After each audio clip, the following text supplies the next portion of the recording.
कहानी की शुरुआत में हम एक जेल को देखते हैं जिसका नाम द शॉशैंक रिडेम्पशन है। ये दुनिया की सबसे सिक्योर तरीन जेल है। इस जेल में हजारों कैदी हैं, लेकिन आज तक इस जेल से कोई भी कैदी फरार नहीं हो सका क्योंकि इस जेल की सिक्योरिटी बहुत ही ज्यादा स्ट्रिक्ट है। इस जेल में ऐसे कैदी भी हैं जिन्होंने अपनी पूरी जिंदगी इसी जेल में बिता दी, लेकिन इन्हें इस जेल से भागने का ख्याल तक नहीं आया क्योंकि इस जेल से भागने की कोशिश करने वाले कैदी की सजा सीधा मौत है। अब यहाँ सीन कट होता है और हमें कोर्ट में एंडी नाम के एक आदमी को दिखाया जाता है जो अमेरिका के एक बहुत ही बड़े बैंक का बैंकर है। जज उसे उसकी वाइफ और उसके लवर के मर्डर के इल्जाम में उम्र भर कैद की सजा सुनाता है, लेकिन एंडी कहता है कि मैंने ये मर्डर नहीं किए हैं। पर एंडी खुद को बेगुनाह साबित करने के लिए उसके पास कोई प्रूफ नहीं था, जिस वजह से कोर्ट का जज एंडी को उम्र भर कैद के लिए दुनिया की सबसे सिक्योर जेल दी शॉशैंक रिडेम्पशन भेज देता है। एंडी के साथ और भी कई सारे कैदी होते हैं और जब इन कैदियों को जेल के अंदर लाया जाता है तब जेल के अंदर मौजूद बाकी कैदी आपस में शर्त लगाते हैं कि आज रात इन नए आने वाले कैदियों में से कौन सा कैदी रोएगा, और इसके लिए ये लोग एक डिब्बी सिगरेट की शर्त लगाते हैं। ये लोग बाहर लाइन से खड़े नए आने वाले कैदियों में से एक एक कैदी को चुन लेते हैं। तब रेड नाम का एक कैदी एंडी पर दांव लगाता है क्योंकि उसे लगता है कि एंडी बहुत ही मासूम है और वो बहुत ही अमीर घर का है जिसने कभी तकलीफ नहीं झेली, इसलिए उसे लगता है कि वो आज रात सबसे पहले रोएगा। इसके बाद सभी कैदियों को लाइन से जेल के अंदर लाया जाता है और हर एक कैदी को उसके सेल में बंद कर दिया जाता है। कुछ देर बाद रात हो जाती है और तब पुराने कैदी नए आने वाले कैदियों पर चिल्लाने लगते हैं ताकि उनमें से कोई डर जाए और रोने लगे, और ऐसा ही होता है। इन नए आने वाले कैदियों में से एक कैदी फूट फूट कर रोने लगता है और कहता है कि मुझे घर जाना है। तब वहाँ गार्ड आते हैं और उसे रोने से मना करते हैं, लेकिन जब वो आदमी रोना बंद नहीं करता तब गार्ड उसे सेल से बाहर निकालकर इतना पीटते हैं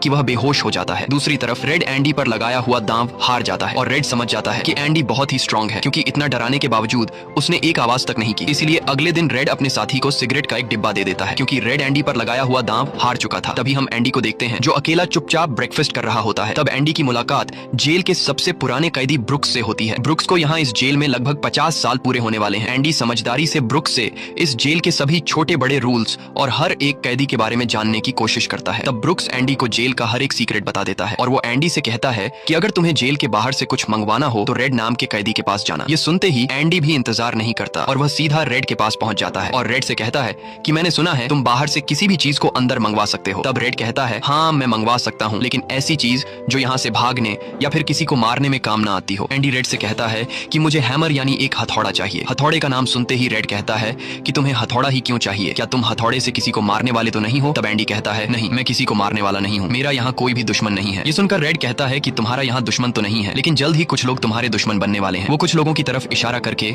एंडी को वार्न करता है कि इन लोगों की गंदी नजर तुम पर है, इसलिए इनसे बच कर रहना। अगले दिन एंडी के कहने पर रेड उसके लिए हैमर मंगवा देता है और जब वो हथौड़ा देखता है तो रेड हंसने लगता है क्योंकि हथौड़ा साइज में बहुत ही छोटा होता है और रेड मन ही मन सोचता है कि इस हथौड़े से जेल में सुरंग बनाने में 600 साल लग जाएंगे। इसके बाद रेड ब्रुक्स के जरिए एंडी के सेल तक हथौड़ा पहुंचा देता है। ऐसे ही दिन बीतते हैं और एक दिन जब एंडी लॉन्ड्री में काम कर रहा होता है तब वो 3 लोग जिनकी एंडी पर गंदी नजर होती